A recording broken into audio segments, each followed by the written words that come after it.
Today's video takes a good look at to what reasoning could be made for one of the most prominent relief pitchers of all time being excluded from baseball's Hall of Fame, while one of his contemporaries gained admission.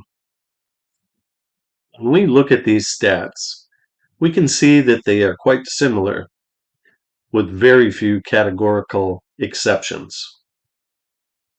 Both pitchers pitched the exact same number of years, and were highly successful, as shown by the number of Reliever of the Year awards.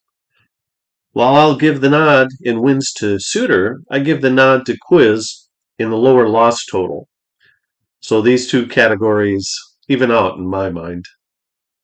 ERA, games pitched, number of times being a saves leader, innings pitched, and WHIP are all very comparable. We can see that Sutter has 23% more saves than Quiz, and that he was more of a strikeout pitcher. He also had a better strikeout to walk ratio. Herein lies the major difference between the two pitchers, although one more distinction can be made. Quisenberry hurled a 23% more innings per season than Sutter in the 5 years that they both pitched more than 100 innings, as shown in the bottom left-hand section of the screen. This is significant.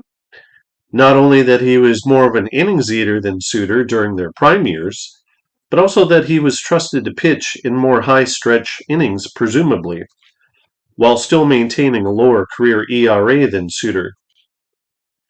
Taking a look at the Hall of Fame measurements, the black ink test, gray ink test, Hall of Fame monitor, Hall of Fame standards, and JAWS, we can determine that both players are quite comparable.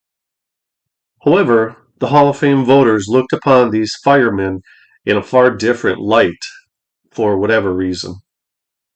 In Sutter's first year on the ballot in 1994, he garnered 23.9% of the votes.